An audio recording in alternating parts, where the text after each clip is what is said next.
Welcome to Invisible Strings, where we tug at the little threads that hold our lives together.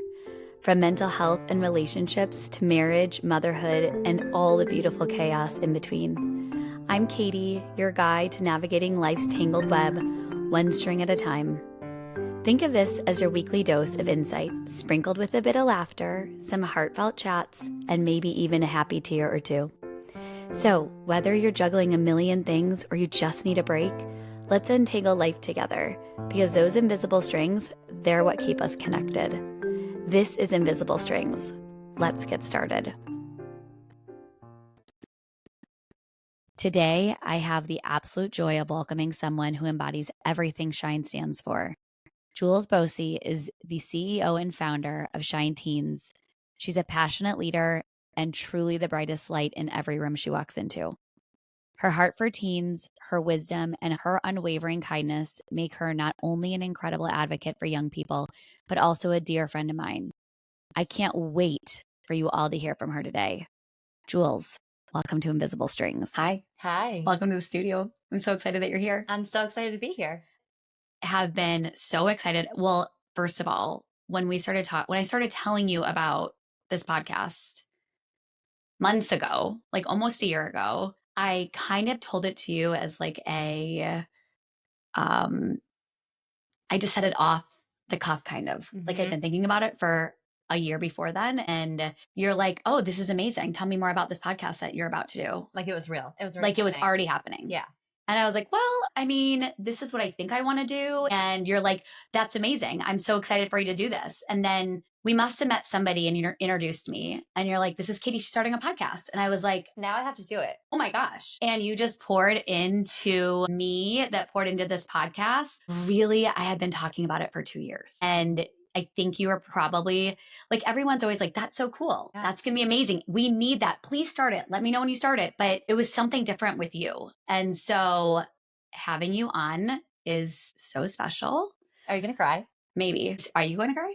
Definitely. Okay. It's so special. And our meeting really was so divinely orchestrated. For everybody out there, our meeting was so crazy. And I feel like when you stop and slow down, and that didn't happen for me until we moved to North Carolina because there was so much noise up north. One night, probably in August, was it August of last year, I was online at 12 o'clock in the morning, probably scrolling because I couldn't fall asleep because I was online. And I come across this girl who I'm friends with who had just done an event with you for Shine. And I'm like, what's Shine? And who is this girl? She is gorgeous. Oh my gosh. And you were speaking, and it was maybe your exercise events. And I then Googled, well, what did I do? I probably went to the Instagram and I'm like, started following us. Yeah, immediately. Like at 12:30 in the morning. And I'm like, what is this? And I'm looking at it and I'm like, wow, this reminds me so much of Erica's Lighthouse, but it's just for girls and teens. And I thought it was the coolest thing ever. And you were like the brightest, most sparkly light. And I was like, I have to get to know this person. I don't know how that's going to happen, but I have to get to know her. Okay. So fast forward, we wake up in the morning, we go to church. And after church, our friend Jimmy Wade, who is sitting in front of us, turns around and starts talking to us. I start talking about Erica's Lighthouse to him. And he's like, okay, hold your thought there.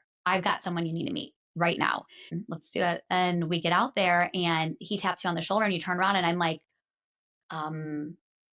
be cool, Katie. Be cool. This girl is so cool. Be cool. And you're like, hi. And Olivia and Whitney were with me, right? Just Olivia. Oh, just Whitney. Olivia. I had taken her to Zach Bryan. And so Olivia's with me, and Olivia probably has just as big of a smile on her face as I did. And I thought there was an instant connection, but I was also trying to be really cool because you were cool. Which is hilarious because never in the history of me describing myself or hearing anybody else ever describe me has cool been one of the adjectives that has been used.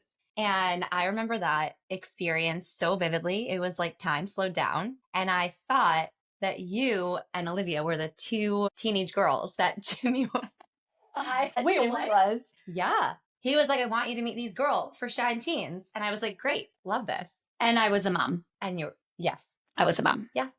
And I just remember we talked for a a little bit of time. Yeah, we were fellowshipping, like the entire church poured out and we were still Yes. standing there talking. Okay, that's right. Did we exchange phone numbers then? Like, I don't remember, but somehow we got each other's phone numbers and we started texting, which very quickly led to 1 minute long or less, maybe, voice messages that then led to 25-minute long voice messages. Yeah, I don't even know what they send. They're so long. And then sometimes I leave mine, and then it says 000 at the end of it. And I'm like, that was 13 minutes. And I just can't re-record that again. Yeah. I did that 5 times last night. Yeah. Literally. I'm like, no, that doesn't sound good. I need to do new. And then that was, I don't even know. Like, because I just felt like that one chunk of time, like August through maybe December, was so heavy for me during that time. I was in the job I was so unhappy with, in a house I did not want to be living in, and just some rocky relationships. And I just felt like, but you were there the whole time and we were talking the whole time. Yeah, it was as though we just met, but we had always known each other. Yeah. That's how it felt for me. I know. So you're not just on your own in this. It was definitely mutual. And I think that you opened up to me really quickly and let me in really quickly. And so we just developed a very honest, authentic relationship early on. It was. Which is rare. It's rare, right? Yes. I think it's very easy to walk around and sort of have this veneer and smile and meet people. But I think that we are designed to crave deep relationships. So that's what we have now. It was such a cool, meeting. The connector of all connectors, Jimmy Wade, who just. I thought you meant God. God is the ultimate connector of all connectors, but here on earth, Jimmy Wade is the connector of all connectors. And I'm just so thankful for him. And I know he listens. So thank you, Jimmy. Thank you, Jimmy Wade. Thank you, Jimmy Wade. That's a good name. And Pat and very much Patty. Yes. Yeah.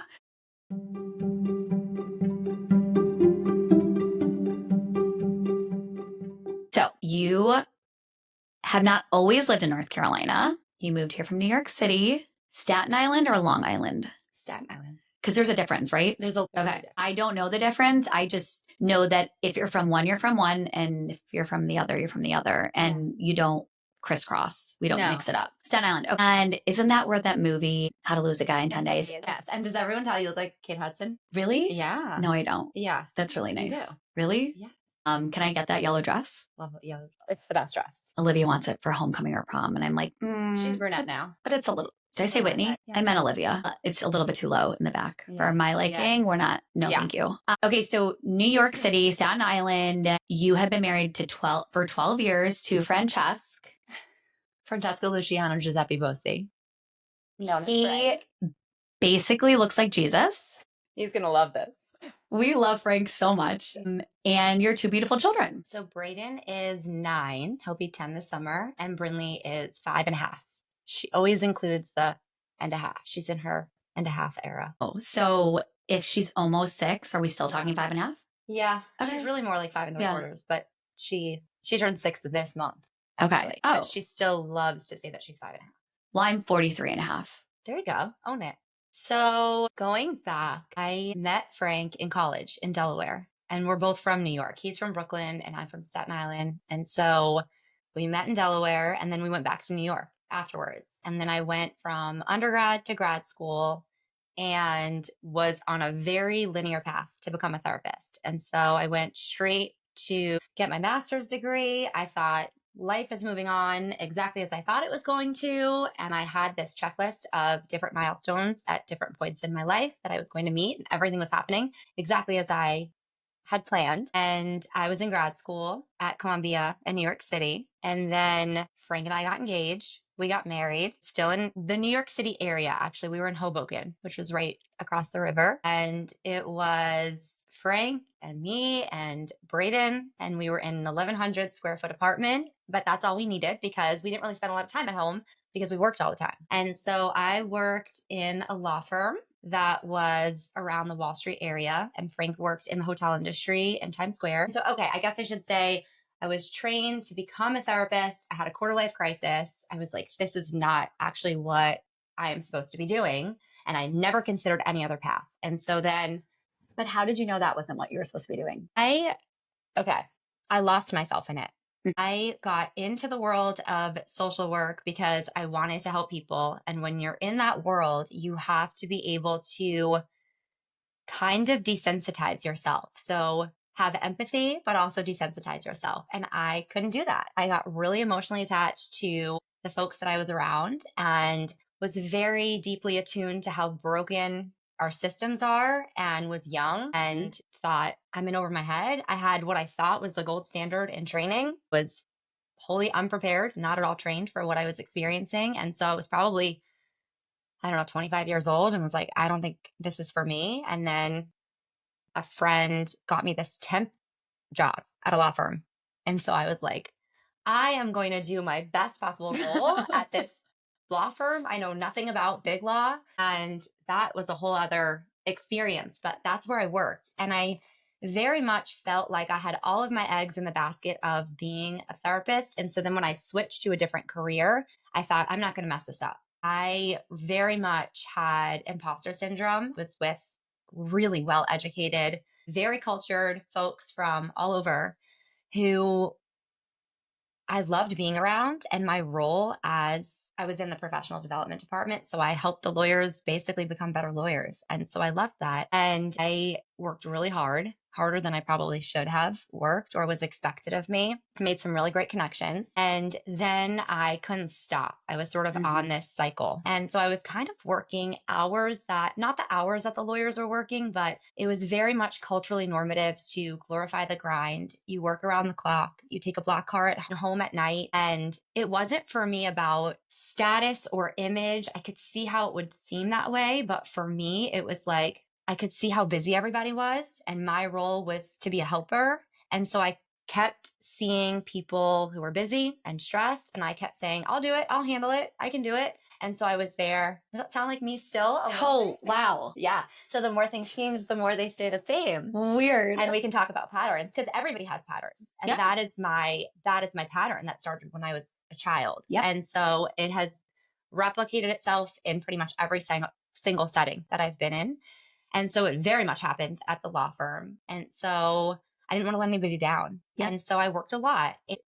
I remember getting home late and Brayden being just little. And it was like, I didn't get to see him go to sleep every night. And I just didn't get to see him that much. And I remember saying to Frank, this can't be what life is supposed to be. Like, this can't be all that life is. We're in theory successful, but I feel like we're not actually living. Like, we're alive, but we're not living. Or maybe we're living, but we're not alive, you know? Like, we're just doing it. It's transactional. You do this, we do. It didn't feel like what we were supposed to do. And so I just kept feeling like we need to get out of here because I can't be here and sustain this. And I can't change my patterns here because I can't let everybody down. So we just need to get out of here. And at the same time, Frank was thriving in his career and he was in the hotel industry. So it was like in New York City, there are hotels all over the world. Yeah. So let me just let folks know that I'm open to other opportunities. And that's what brought us to the South. So I think that probably if you talk to most people that move down here from the North, they're going to have like a similar story where it just wasn't sustainable. And I bet you everybody, if they would just think back to it, because as you said it, I was like, I have thought to myself, especially when I was up in Chicago, like, what are we doing here? Like, just not the actual location, but on Earth.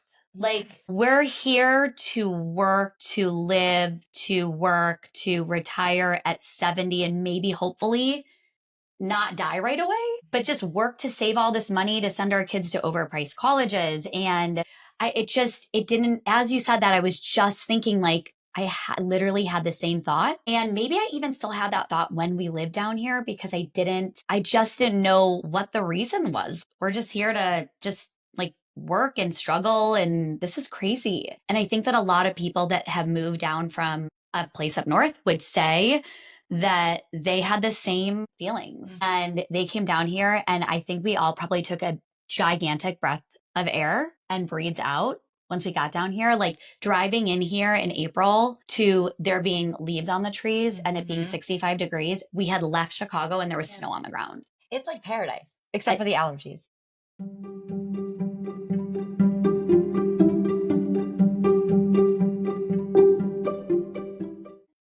Backtracking a little bit more, we we didn't have anybody that lived in the South. We didn't have any reason to necessarily go to the South. And so I literally remember Googling, what's a good place in the South to raise a family? And it was wildly inappropriate, not inappropriate, just naive, I think, for me to just Google and make these big life decisions. But it almost was surreal. Like I just felt this internal stirring of, you need to get out of here. You need to go down South and lay down some roots. Like I literally remember being like, I want to lay down some roots. Yes. And it only sounds possible to do that in the South. Yeah. You know what I mean? Absolutely. It's like the country music. Like yes. some land and I some love roots. country And I know. Yeah. Me too. And so when we looked, so then what's a good place in the South to raise a family? And then Valentine. North Carolina came up, was one of the places. And Frank was in the hotel industry working with folks who worked in corporate America. So there was a lot of back and forth between Charlotte and New York City. So he's like, oh, Charlotte, I've heard so much about Charlotte. Let's set our sights on Charlotte. And so we narrowed it down. It was like, what's a good place in Charlotte to raise a family? And then Valentine came up. And I remember that it rhymed with Valentine. So it like stuck in my mind. First role he gets is at the Valentine Hotel. And so I said, trust the universe. Trust the universe. Everything is working out exactly as it's supposed to. And at that point, we had 2 kids. So Brinley was born. She was probably 4 months old. She was little. And so in the height of her diva era. She was born a diva. She was born a diva. Yeah. I mean, I'm sitting here in a pink jumpsuit, so I don't know where she gets it from. I have no idea. But it's crazy. But she was a colicky baby. She wasn't sleeping well. She had like tongue tie. Everything. She just had everything. And so we were also in this 1,100 square foot apartment with neighbors and paper thin, walls. And so I felt like we have to get out of here. Like there was my skin was crawling. We needed to have some more space. And this was pre-COVID. That's the right. houses here were very affordable. Very, very affordable. Yeah. And I remember coming here and being like, I'm sorry, what? We can live in a house like this? So we moved here. And actually Frank's role at the Valentine Hotel made that very easy for us to move. It was wonderful. He was in the Valentine magazine. I mean, everything was just falling into place. Right. We moved into our house. And right as that happened, Frank was laid off. Because of COVID. And the hotel industry, because COVID, disappeared. And he was in business travel sales. And so there was no business travel because of COVID. And so, looking back, it served its purpose. It brought us here. Yeah. And it was so easy. It was sort of, Valentine is on your radar. Here's the Valentine Hotel. Here, move in. And as soon as we actually signed on the dotted line and moved in, he lost his job, and nobody could have expected that. No. Predicted it.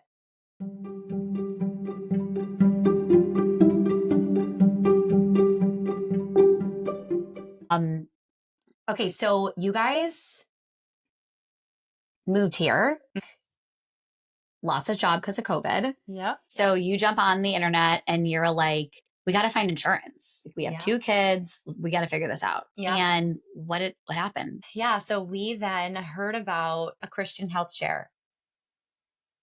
It is called Samaritan Ministries. And essentially what you do is every month you put a certain amount of money into a pot. Yeah. And when somebody has a medical bill, you have an opportunity to pray for them, write them a note of prayer and encouragement, and then take whatever it is, $30, whatever they ask you from, out of that pot that you already have set aside to help them pay for their bill. And that was wildly different than anything I had ever experienced with insurance. Yeah. And most of the insurance providers that we were seeing didn't take insurance anyway, because we do things pretty holistically. Yep. So we were worried about spending a lot of money on Cobra for traditional insurance and then spending more money on alternative providers. Yeah. And so Samaritan Ministries made sense. Frank called them and he was like, Jules, these people are so nice. They're so kind. They were so encouraging with everything that's going on with my layoff. And I think we should do it. The only thing is that we have to join a church. And I thought, okay, how do you find a church? Let's do it. And Frank was raised Catholic and went to an all boys Catholic school. And I was raised Jewish, but we just didn't do religion because it was cultural. It was cultural. Yeah. It was not as biblical or scriptural, and it was cultural. And I thought, well, but we can go to a church. And he was like, yeah, or we can just say we're doing it. And I was like, no, if we're actually going to be doing this, we should do it. And so we thought, now we have to find a church. Days later, our neighbor stopped by and said, welcome to the neighborhood. And we started talking to them. And they said, we're all getting together in this neighborhood to go to a worship event. Would you like to join us? And I was like, what's a worship event? And she smiled and she said, well, it's where we worship the Lord. And I said, well, where is it? And she said, it's at Forest Hill Church. And I said, great, we're looking for a church. We'll be there.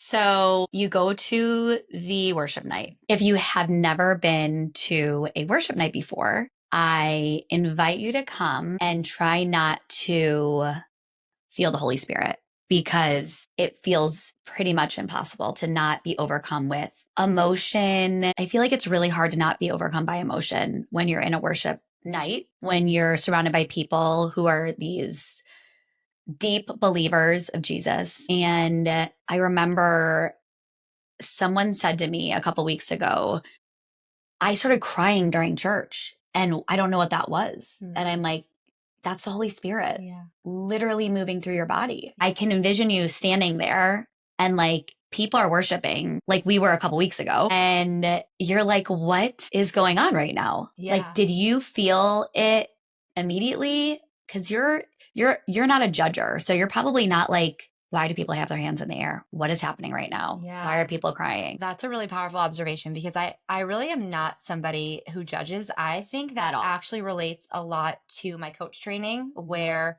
your brain can't hold judgment and curiosity at the same time. And so the whole training is about navigating life with curiosity. And I was really curious about what was going on. And I wasn't searching for anything beyond being able to get a rubber stamp so that I could get our insurance. And what I experienced blew me away. So it was actually pouring out, not in the beginning of the night. It was outside because of COVID. Right. And so it was in the parking lot. And Brinley was under a year. And we were unprepared because we didn't know what to bring. And so we didn't have chairs or anything to carry her on. And I remember we got there and somebody said, hey, notice you don't have chairs.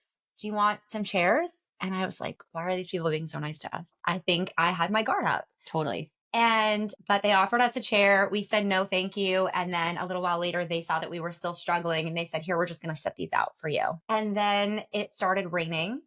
And instead of people being frustrated that it was raining, they were jumping up and down. They were just like, rain was pouring everywhere. That sounds amazing. It was incredible. And I was like, I had never read the Bible, but I read people. Yeah. And there was something different about these people.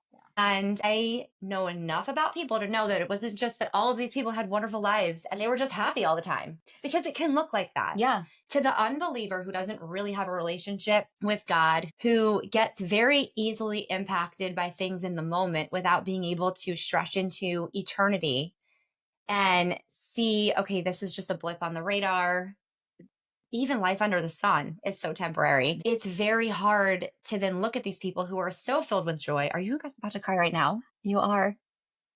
It's incredible, because it's very easy to look and say, well, they just must have it easy. And it's wrong. It's not the truth. It's that a believer is not as swept around and swept away by their circumstances because they're not trusting the universe. They realize that the universe is a creation and they're trusting our creator, and they understand that we are creation and they are part of something bigger. So it's not that things are easier. No. Bad things happen all the time. All the time. It's just that you can see God's hand in it. Mm-hmm. You know that it's there and you're like, what are you showing me? Yeah. What do I need to change? What do I need to do? Maybe it's just that you need to fall to your knees and literally give up the control that you're trying to have on whatever the situation is. So you went to this amazing worship night where it poured rain on your entire family. And you were like, I need to understand this. Your curiosity was like, I need to understand this more. Because it's a really good mindset management technique. It's amazing. I Actually. still in that moment thought, well, this is better than coaching. For sure. And I would love to understand how they are managing the stressors that they're navigating. And so I wasn't a believer, but I was intrigued.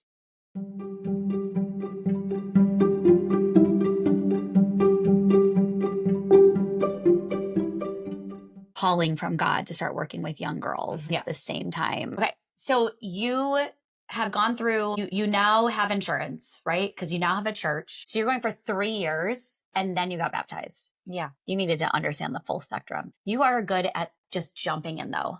Because that's the same as me. Like you look for a place online, you're like, okay, we're going to move here. And then God is like, here is a job for Frank. Sometimes I feel like it's an out of body experience. I know. Because I actually am who I am. If you knew me before my faith journey, you wouldn't say that actually. You would say that I was very indecisive, would never speak up in meetings. I was very afraid of making wrong choices, was a perfectionist. And I'm a recovering perfectionist now. Yeah. But the times when we made these very decisive choices kind of feel like an out of body experience. And so I got to a place of believing that the Bible is not a relative truth, that the Bible is an absolute truth that is breathed out by God. And the authority of the Bible comes from the author, which are the first few letters of the word authority, because it's God's word. Yeah. And actually, I guess I should sort of also say it wasn't just this. There was a lot of things happening at the same time. And if you ever speak to anybody about their testimony, you will see that seeds were planted and seeds were planted. And all of a sudden, if you had a bird's eye view, you would see that this person was placed in this person's life. And this person chose to take a walk with this person. And this person chose to invest in this person. And all of these, the culmination of all of these different constellation of factors also involved the Lord literally speaking to our family in ways that defied logic and reason. And so this is really what changed everything for me. Was when everything was happening with COVID, Frank was laid off. I was still working through my LLC as a coach. And then my contract was cut. And so we went from not having insurance, but still having a steady flow of income to literally getting emails from our bank saying, you have $0 in your bank account. And it was a really dark and scary time for us. And I didn't see a way out. Logically, there was no way out because Frank's entire career was in the hotel industry. And so there were no hotels that were hiring. And my role was in investing in folks in businesses, and businesses were not looking to spend money on what they would see as extra, So I didn't see a way out logically. And our oldest child was in kindergarten. He was in the public school and he was mostly remote learning or mostly doing remote learning. Yeah. And when he was in school, he was masked and he wasn't fazed by that. But that actually kind of concerned me that he wasn't fazed by it because he was so little and he was just kind of going with the flow. He would get rashes on his face. And I was like, we can't live like this. And he was coming home anxious for going to Forest Hill. And they said, we are going to open a school at this church. And it's going to be a small environment. It's going to be more controlled. And I told my parents about it. And they said, we'll pay for Braden to go to school there. And I said, okay, but it's a church, right? And they said, as long as you're happy and safe, that's all that matters. So your Jewish parents from Staten Island are paying for their grandchildren to go to a Christian elementary school in North Carolina. Yeah, because they just trust you. Yes. And there are other layers of complexity there, which is that my only sibling, my brother, Jesse, has autism and he's nonverbal and he lives with them. So he hasn't always been nonverbal though. Yeah. That's another podcast topic. But I think for them, their grandchildren that's everything to them. They're not going to have other grandchildren. Right. And so they were scared too. Yeah. And so I didn't grow up with ever having money, but they saved a lot. And so I was like, wait, I'm sorry, you can afford to pay for Braden to go to a private school? And they said yes. And so they did. And Braden started going to this school. And so I think this is important because also in everyone's testimony, there's these constellation of factors and things falling into place And then something really personal usually happens. Mhm. And that's what happened for us. Yeah. So right when my contract was cut, I was crying in our kitchen, and Brinley, who was 2 at the time, 2.5, because she, even back then, was big on her halves. But hardly putting together sentences. Hardly right? putting together sentences. Yes. She was 2.5 years old. Yeah. So she looked at me and she said, Mommy, trust in the Lord with all your heart. And Braden was sitting there, and Braden looked at me and I looked at him, and he said, Mommy, that's a Bible verse. Still, I had never read the Bible. And I said, well, how does she know it? It defied logic and reason. It didn't make any sense. And he said, well, I learned it at school. Maybe she heard me saying it because they were having the kids learn scripture. But I look back at videos from that time, and she would say pameo instead of tomato. Like, she wasn't articulating sentences. Yeah. She was 2. Right. And the very next day, that was on a Wednesday, the very next day, Frank and I had nothing to do because we both had no job. And they had a prayer group at this school that had just been established. It was the first year. And we knew that on Thursdays they had prayer group. And so I was like, let's go to prayer group. We could use some of this, like, positive energy. That's what I thought prayer was, positive energy. And so we go there, and it's a whole bunch of women, and me and Francesca, Greg. And he was the only man. And the woman who runs this group, it was the first time he had ever been there, because previously I was working on Thursdays. And the woman who runs this group pulls out this agenda, and she says, today we're going to speak about how God meets us where we are and finds ways to reach us where he knows we will be paying attention, including through speaking through our children. And I thought, am I being punked? How is this possible that my 2-year-old spoke scripture to me yesterday, and then today they're saying that God will find ways to reach you where he knows you'll be paying attention, including through speaking through your children? And I broke down. I mean, just hysterics, crying. I think Frank started crying, and these women just embraced me, and they embraced him. And they were like, God's trying to reach you. And I'm like, oh yeah, you're God. Like, I still was like, I don't know. And I think part of why I wrestled so much is that I was Jewish. As far as I was concerned, Jesus was a false idol. And so I didn't have negative feelings about Jesus. He just wasn't The Messiah. I wasn't going to, No. And I now look back and I see that wasn't the first time he tried to reach us, and it wasn't the last time he's tried to reach us. God doesn't have to do this, but he has sent me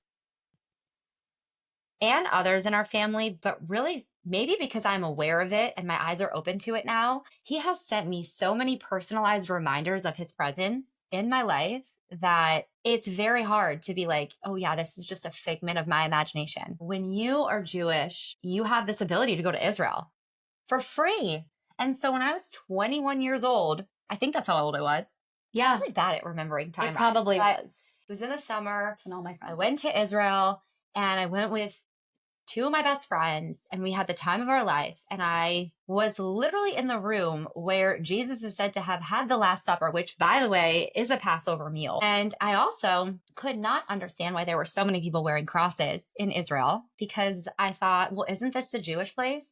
They're trying to persecute us here too, because that's, my belief system is that is based on a lot of reality. There has been a tremendous amount of persecution. And so I just thought, part of my wrestling was, am I just assimilating into this Bible Belt where I live now? And I'm not that way. There's a lot of things in my life where I am the only one who doesn't do X. Not someone who necessarily follows the crowd. I was always the kid when I was younger who sat with the child who nobody else wanted to sit with. I was not the person who followed what everybody else was doing. You're a leader. I couldn't see it then. I actually think now we're all leaders. I think we all have the ability to lead ourselves and the ability to lead others in powerful and purposeful ways. And I think until people anoint us and tell us that we're leaders, sometimes it's hard for us to see us that way. But you can see it now. I can see it now. I can see it now. And I look back and I think he was probably trying to reach me back then too. I see so many things in a different way. I feel now more connected to my Jewish roots than I've ever felt before. I read the Old Testament. I know. I used to sit in temple and not understand what was being discussed. And now, God picked Jesus to come here as a Jewish man. I feel so connected to the Lord. Then something spiritual happens. It's not a logical choice. It's not, I over intellectualized my journey so much and tried to make sense of it. And I had so many questions. And all of a sudden, what ends up happening when you surrender and give your life to God is that all of a sudden your heart changes completely. Totally different. And so it's very hard to then compartmentalize and say, I'll just wear my church clothes one day and act this way. When you actually are fully surrendered, everything changes. Yeah. It just naturally flows out because what's on the inside flows out. And so that has been a really interesting journey for anyone who's listening who does have strong faith. And, it's very tempting to just sort of stay in circles, and there's comfort there in knowing that your beliefs align with other people's beliefs. And that is something that we all do in different ways. We feel when we belong, then we gravitate to people that we can see ourselves in, that we can feel psychological safety around talking to. But I would just encourage people who have strong faith to invite others in, ask the Holy Spirit to sort of show you, because I think that once you're saved, you can't be any more saved than you are. You're already saved. And so it's not like by spreading the gospel, we get some sort of extra punch on our card. No. It's not like we're in an MLM and we get some sort of what's the word? Commission. It doesn't work that way. But when your heart is totally transformed and you understand the freedom that comes from having a relationship with our Creator, a personal saving relationship with our Creator, you can't help but want to share that with the people that you love. And so I would just invite people to do that, encourage them to.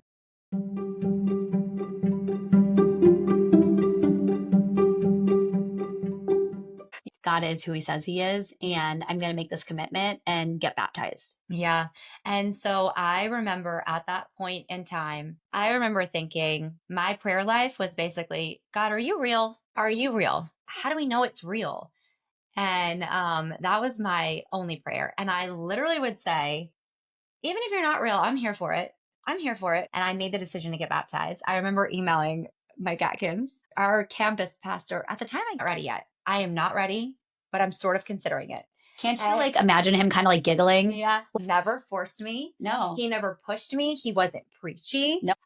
He's the coolest. He was like, I'm just going to pray that when you're ready, you'll know. And I actually remember I ordered for our kids books, and the books arrived in the mail, and only one of the books was there. And the other book that I did not order was The Case for Christianity. The answers to all the questions you might have about whether or not Jesus was real. I'm not kidding you, Katie. Literally every chapter, it starts out and it's like, do you have questions about whether or not God is real? Good. You should. And guess what? God can handle your question. Here are all the answers to the commonly asked questions you might have. I did not buy that book. And it was not that somebody else sent it to me, because it came in a package that I purchased for our kids with something else that was not about whether or not God is real. And I was like, is this a joke? Okay. I am not even I surrender. So I literally remember emailing Mike Atkins and being like, I surrender. I'm in. And surrender at the time, before I knew God, felt like surrender. Like that's like you're giving up your life. Yeah. And it's like, no, you're actually gaining so much freedom, right? The language is confusing for people. I think it was confusing for me too. And I remember emailing him, and there was a song that was like, all my life you have been faithful. All my life you have been so, so good. And that song, every time I hear it, it's basically like, your goodness is running after me. Your goodness is running after me. Yep. And I'm ready, to let you in. And I remember emailing him, and I think he responded with yes. And you can hear it too. Totally. You can hear it. Yep. He's jumping up and down. I have always felt so supported at that church and never felt rushed. Frank and I, it was different because he was raised in the Catholic Church. And that's so different. So different. So different. And we were both kind of people pleasers, and we didn't want to pick one side. So we're like, we're just not going to do religion. Yeah. And Jesus cut through it all. Yeah. And so Frank, I think, wasn't as curious because he was like, I know all this stuff. Yeah. Because I learned it in school. Right. So I actually think, and maybe he'll correct me if he's listening, But Yeah, I he's think listening. he better be listening. He's listening. I think he kind of tuned out stuff early on at the church because in his mind, he knew it and he could repeat the prayers and he felt like, yeah, nailed it. He's a check the list kind of guy, Yeah. like check the box. Like Yeah. I think he was like, yeah, I did this. That's most guys, right? Yeah.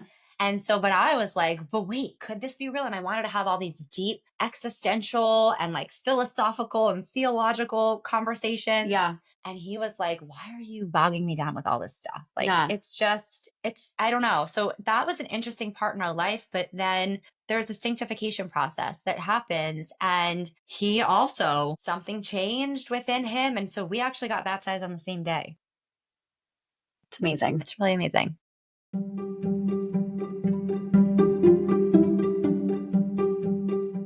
And then God moved again.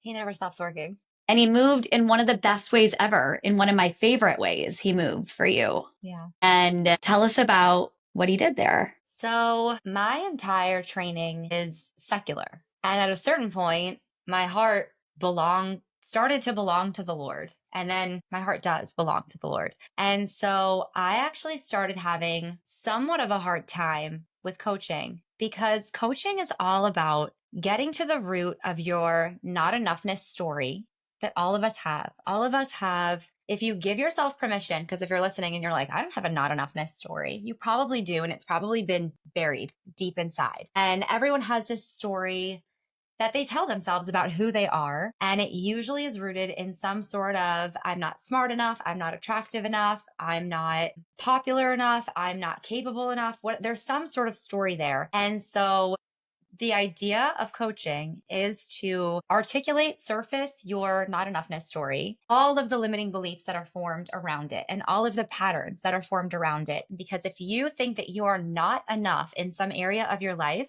you have one of two choices. You either hide because you're not enough. And Right. so you don't want people to notice that you're not enough. Right. You don't want to, I didn't want to speak up in meetings because I didn't want people to notice that I was not able to form a sentence coherently. And I didn't want to. So you either hide and keep yourself boxed in or you overcompensate. Yeah. And you think, well, I'm not enough. So I need to overfunction and overperform so that people don't find out that I'm not enough and to be able to keep up with everybody else. And so I kept seeing these patterns in the lawyers that I was coaching, and they all present in different ways. But the goal of coaching is to isolate your not enoughness story, externalize it, be able to understand where it came from, and then be able to say, you created this story and all of these patterns because you were a child and you didn't know any better. Yeah. And that formed your basis for the world. But actually, you are enough. And everything inside of you is all that you need to be enough. And it's a very empowering ideology, but it doesn't align with my faith. Because I actually think that the most empowering place to be in is I am actually not enough on my own. I can't be enough on my own. I can't be enough on my own. Mm-mm. I was not designed to be enough on my own. And so it's not just this mindset management framework where you're like, oh, let me put a little less pressure on myself. You literally invite into you the spirit that is so powerful and will sustain you and will give you peace that surpasses all understanding. Yep. And so I was actually really I was struggling with reconciling my coaching with my faith. And I wasn't working in this contract way, but I still had one-off coaching. Right. And so a couple of other coaches and I decided, let's do this. Let's create a curriculum for lawyers. And this way and it wasn't for the same reasons. The coaches that I was working with, they all had different reasons for why they wanted to be part of this. And we called it Level Up Legal. And it was all about how to level up your energy. And it was the first time I had ever been part of a curriculum that really helped people gain a front row seat into the inner workings of their mind and understand why they think the things they do, the patterns that they have for themselves. And a lot of it dated back to their childhood. And so we went on this journey, and in my mind, I thought, well, this will be a great way to have some sort of way to continue to serve lawyers. And I do genuinely believe that I was serving the lawyers that I was working with. It didn't feel out of alignment, meaning that I was tricking them in any way. I actually think that it served an amazing purpose. But growth apart from God only will take you so far. Yeah.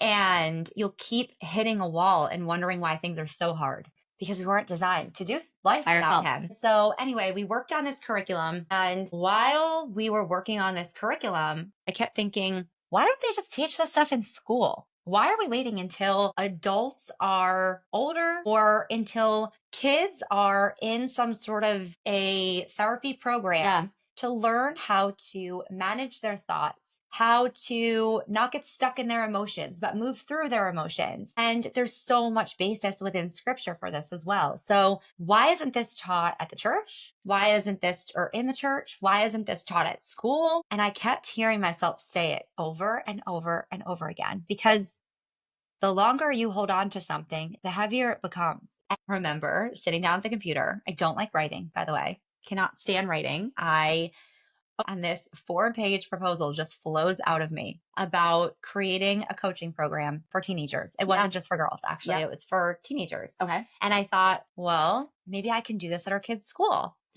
And they go all the way up to 12th grade. And so I pitched it to the school. I thought I would do it. I wouldn't even ask for payment. Like, I would just try to equip teenage students with this. And essentially they said maybe in the future, but not right now. And I couldn't shake it. Have you ever had a thought or like it's probably like the podcast where you're like, you couldn't stop thinking about it. I could not stop thinking about it. It was not a rational choice. I did have some experience when I was going through my therapy training with youth, but it was not a rational decision. I don't have teenagers myself. But I just couldn't stop thinking about it. And so I was in my first Bible study.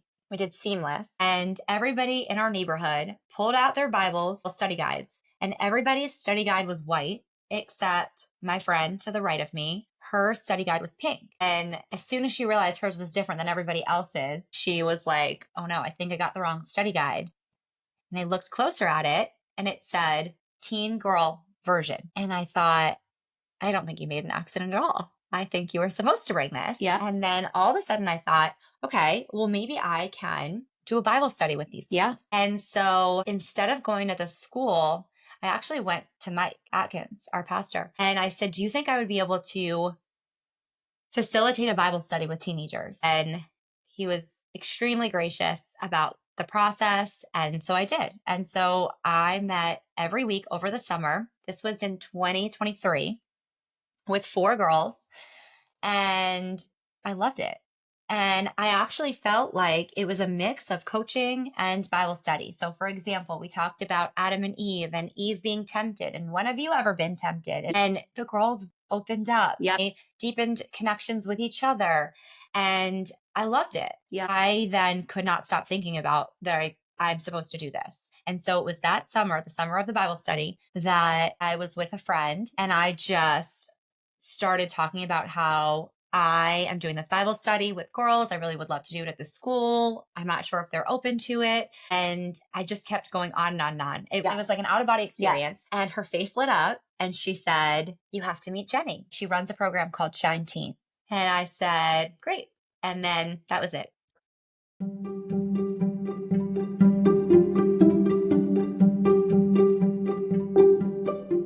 Jenny started this program for teenage girls, 19, which is the year we moved here. She's a coach. She noticed the same thing that you noticed, which is that the adults that she was coaching had a gap in foundational skills that if they didn't have that gap, they would be able to navigate life more easily. Yeah. And with more resilience. And it was all about managing emotions and peer pressure and having a safe space for girls to come together where they're not tearing each other apart and comparing themselves to each other, but they're lifting each other up and they're seeing the best within themselves and each other.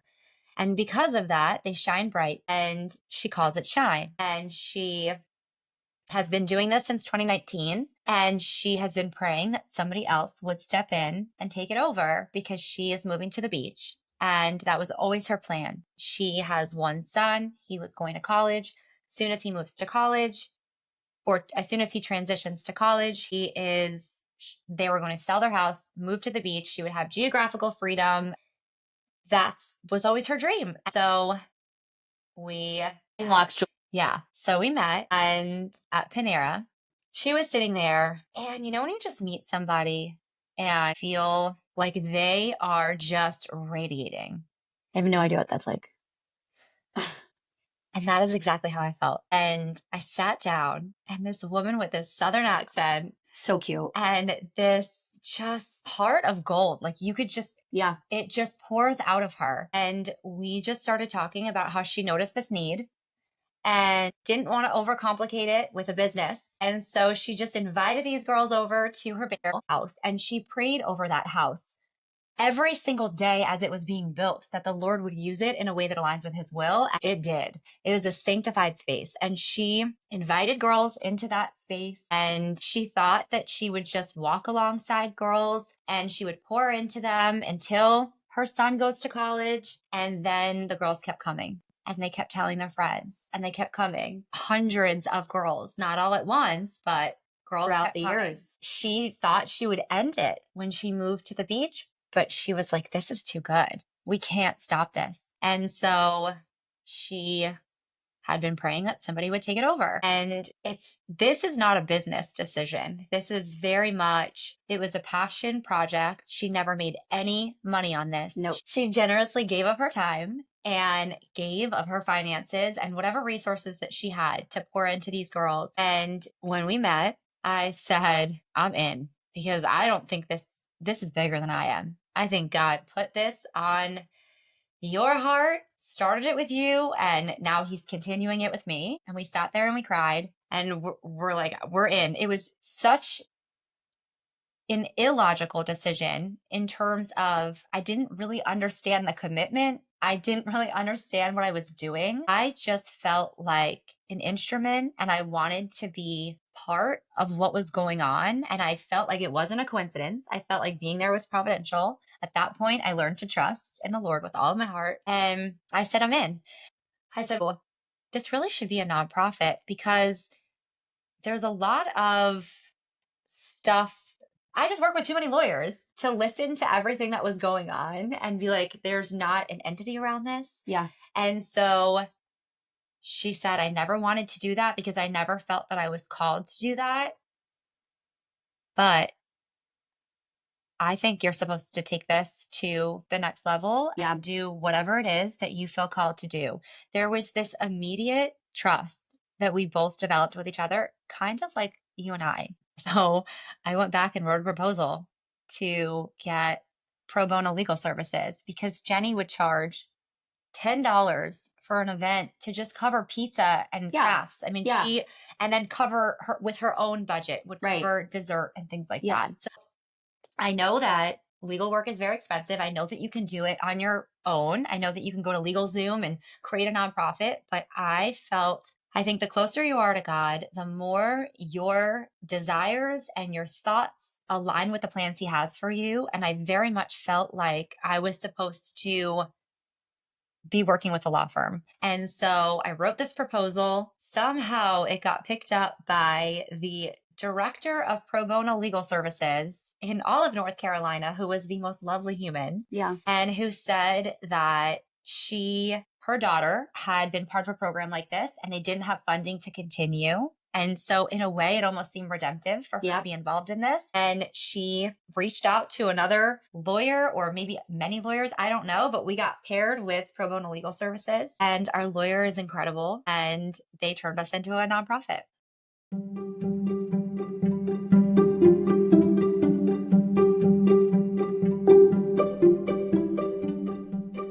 So I'm curious, what about Shine, as the mom of teenage girls? What about Shine was alluring to you?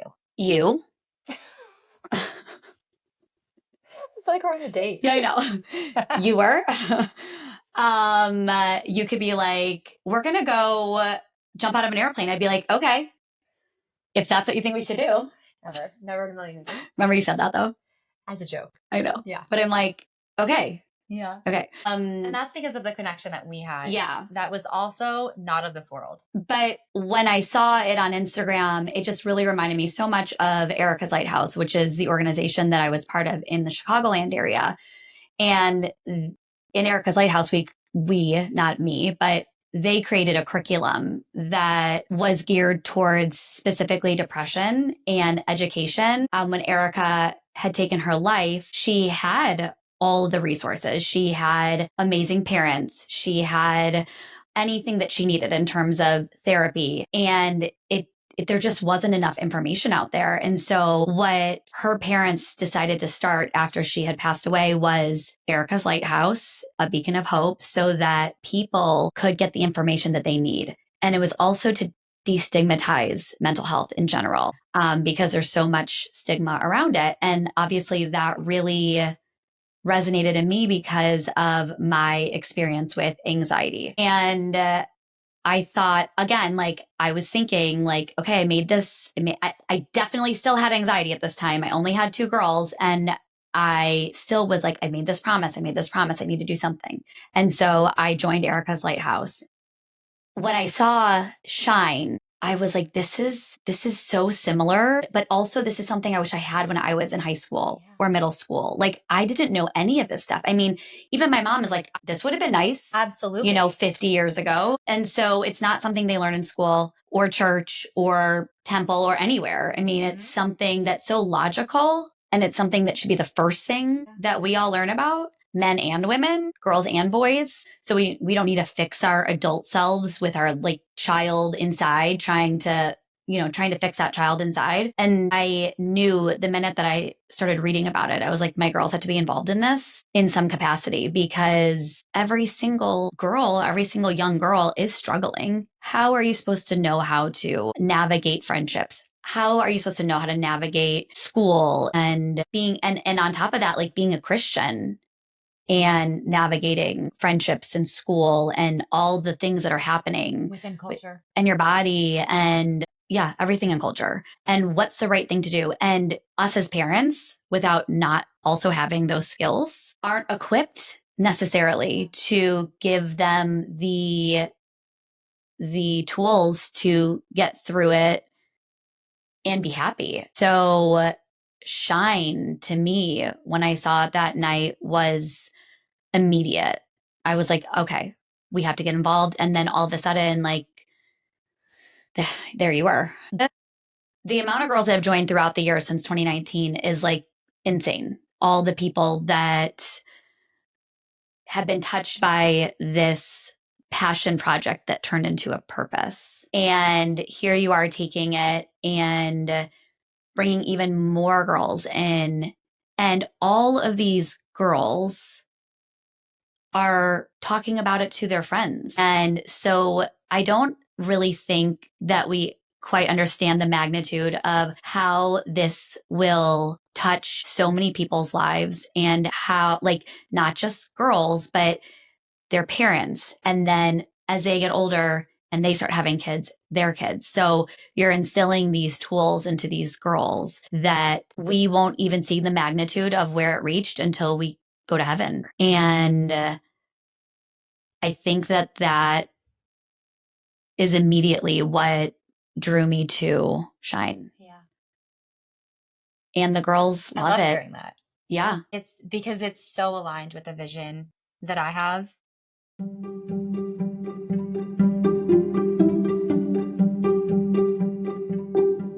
Light is meant to spread. And so when you start to shine from the inside out, it's not just about like, hey, look how bright and shiny I am. And it's not about who has the clothes or the car or the status or any of that. It's this glow that truly comes from within. And what everybody that you see that has that glow, it's available to you too. Yeah. You just have to let that in and sort of learn to relinquish some control, because we very much think that we know what will make us happy and bring us joy. And I think part of it is going back to our design. And the thing that there's an important distinction that I just want to make, which is that Shine is the Shine events that we have each month. So we meet every month and we talk about different topics that are very relevant to a teenager. So, for example, in January, we reflected on last year and came up with inspiration for this year so that we could align our thoughts with our vision and make intentional choices every single day. And in February, we had an event that was focused on communication because so often we don't really listen. We just wait to speak next or think about how we can connect to what the other person is saying, or we hear our child come to us with all of these problems and right away we don't want to see them upset, so we try to solve their problem for them instead of really listening. And so the idea is every month there's a different topic that the girls are learning about, and they are not explicitly faith oriented topics. And so it's not that you come to a Shine event and the idea is that we are sitting down, reading the Bible, talking about how Jesus is the way, the truth, and the life. However, what ended up happening, and so Jenny actually, who is a believer as well, she felt very early on, she thought, well, maybe this will be a ministry. And she felt, though, soon after, no, it's meant to reach everyone. It's meant to be whichever girl would like to come into an environment like this, internalizes the values of being kind to each other, being authentic, lifting each other up instead of tearing each other down, they should be invited. So it was not explicitly faith oriented. However, as we've been talking about, what's on the inside flows out. And so when your heart belongs to the Lord, it's going to come out. Yeah. Jenny would say, you will hear me talk from time to time about my faith. And I personally feel like this really helped me put things into perspective. When we were early on at church, there was this big light bulb that they rolled on stage, and the light bulb had all of the pieces within it to function. And until it was plugged in and connected to the source, it didn't shine. And so I very much feel like God is a big part of this. And that's what I believe. However, does it mean that you can't also learn about how to communicate with each other and all of these other personal development skills? No, you can still learn about all of those different things, but what's on the inside does come out. And so in the context of Jenny having these personal development conversations, she would reference her relationship with the Lord, whereas it's culturally normative in New York to glorify the grind and work all the time. Yeah. And I had straight A's and, my grades were everything. Your job, your title is everything. Here, it's culturally normative to wear a cross. And because maybe it was passed down to you, but maybe you have no idea what that cross even means. Right. And for me, it was such a big wrestling of, am I actually going to be wearing a cross? Yeah. That's a big deal for me. And so girls, when they started to see Jenny's faith, they started asking questions. And Jenny knew that there were girls in the room who didn't believe, and that didn't feel like it was her place to start sort of sharing the gospel right there while they were, eating ice cream, talking about bullies. Right. And so she started Shine Faith. And so this way, that would be a space where girls could come together with a Judeo-Christian worldview and talk about how the Bible calls us to be, and our relationship, developing an authentic relationship with the Lord. And the idea was to dig into scripture and think about how all of these forces in the world are so loud. Yeah. And are telling you how you're supposed to be and destabilizing your image. And Shine Faith is about, who does God say you are? Yeah.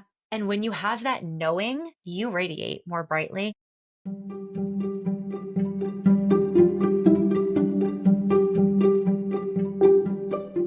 I don't know what's going to happen next, but what I do know is that recently when I posted about Shine, I got all these messages like, I wish we had this in South Carolina. I wish we had this in Delaware. I wish we had this somewhere else. And maybe that can happen. I don't know. I'm just a vessel. I think that your writing curriculum, even though it didn't go very far, was just like a test drive for you so that you could write curriculum and you know what you're doing and it wouldn't feel so overwhelming and like you've never done it before. And now God gave you this tool to be able to do that. And who knows, maybe this will turn into that. It certainly can. You already know, you've seen it. You've seen Erica's Lighthouse. You've seen that it can absolutely be replicated. And like Erica's Lighthouse is all over the world. And there's a map on their website where you can see all the people that have downloaded the curriculum all over the world. Russia, Asia, like everywhere. It's just like the beginning. And it's so the beginning. It's so the beginning. It is. And it very much has been, I am just a mom with 2 kids who is trying to sort of figure this all out. And I very often come across to people that don't know me. Like I've got it all together and I have this game plan, and it hasn't been easy. And it hasn't been, just this, okay, I have a game plan. I know exactly what I'm doing. I have had so many times where I've been like, what am I doing? What am I doing? And also, like, I kind of just want to go back to having a job where I have a steady paycheck. I've never made a single dollar on this. Mhm. And maybe there would be safety in me going back into the corporate world and using gifts elsewhere. But I know my soul knows it so well that this is exactly what I'm supposed to be doing. I know very well that you are supposed to be on this journey. I literally thank God every single day for you, because doing this on my own with my family, I will also say my husband has been incredible. Rock. He has been such a rock. I'm spending Saturdays pouring into other kids that are not our own. And it's not a logical choice, but he also has just, boots on the ground, getting things assembled. He's been so helpful. Our kids are, my daughter, 5.5, is saying things like step into courage. And like I'm seeing her learn things that we say at Shine. There was a day that I thought, I'm not doing this. I'm quitting. I don't need this. And my son started crying and said, Mommy, this is what you're supposed to be doing. I mean, my family has coalesced around me in the most incredible way. And truly, I am so grateful for you standing beside me and holding me up in moments when it's been really hard. And I'm grateful that God has made that so clear and so easy, because he didn't have to. But even down to, talking about God wings, I have been through a season of refinement in fire, and fire is hot, and it hasn't been easy. And literally during a day when things were really rough and I was just having a hard day, and I opened up our brand new email account, which says it's a nonprofit email account. And so it's jules@shineteens.org if you want to email me. And I open it up and it says, and I don't usually even open marketing. It was like junk mail. It was like marketing junk mail. Yeah. Yeah. And I open it up and it said, see how other nonprofits are using Google Nonprofits account. Today, we're going to spotlight Erica's Lighthouse with a picture of Erica's Lighthouse, as if I needed any affirmation. I mean, I don't need any affirmation. You have been so supportive. It would be so easy for you to come in here and to not be supportive, or to just say, okay, she's doing her thing, I'll do my thing, I'll support her from afar, or whatever it might be. Or I mean, it would be very easy to do a lot of different things, but you have stayed by me while this has not been easy. You have seen me at points when I was flustered and overwhelmed and said, how can I help? I can do this. Can I do this? And you have just made it like, I feel like you have held my hand, and you are truly a gift from above. I am so grateful. Everybody needs a friend like this that you can talk openly with and lean on. And I think there are friends out there like this for everyone. And if you have one, hold on so tightly, because it's so special. I feel the exact same way about you. Like I said earlier, this is just completely divinely orchestrated. And what do you always say? Like, we're woven into a beautiful tapestry. Yeah, that God has made. And we wouldn't even be doing this right now. Right. What would we do? I don't know. A random Wednesday. I don't know. Something that is not connected to a higher purpose. No. Something that feels good in the moment, maybe. Yeah. Something that feels like it has value in the moment, but not something that has the potential to have this ripple effect and really, really change the course of girls' lives. Completely. And we're just getting started in so many ways. We are developing the infrastructure, and there are going to be so many opportunities for women to come in and volunteer. And I mean, sky's the limit. Anyone's out there. Yeah. That feels called.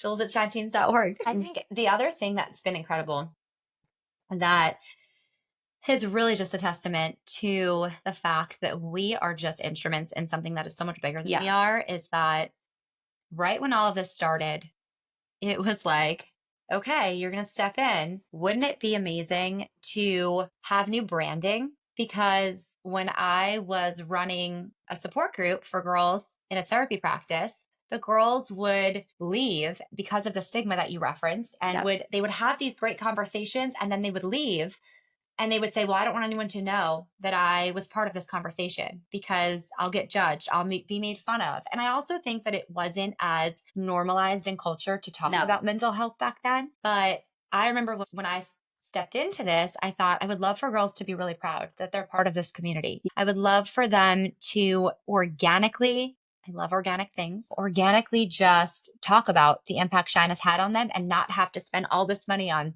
marketing and branding, and just for it to be that the girls are like ambassadors because they had such a great experience. They're going to talk to their friends, and then not just to bring other girls in, but to also open up conversations. And they say, oh yeah, this weekend I went to a Shine event. I learned about I've been holding on to this resentment for a long time. I've been holding on to unforgiveness with a friend, and it's weighing me down. And I realize that it's putting me in a bad mood. And now I have skills to learn how to get through that.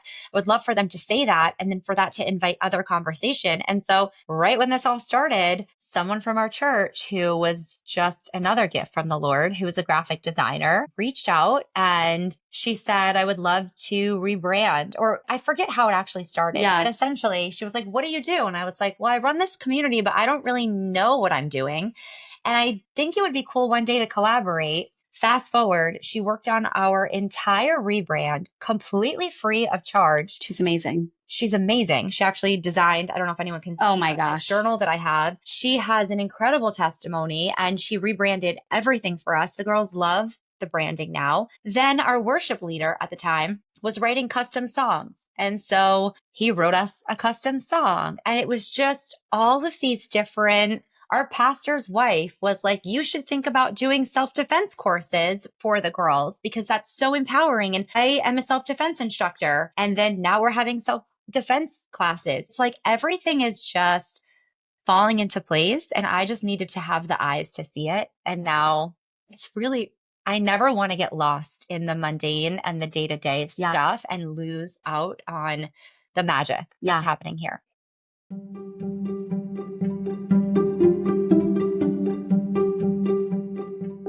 Wow, what an incredible conversation today. I knew this episode would be special, but Jules has a way of making every moment feel even more meaningful.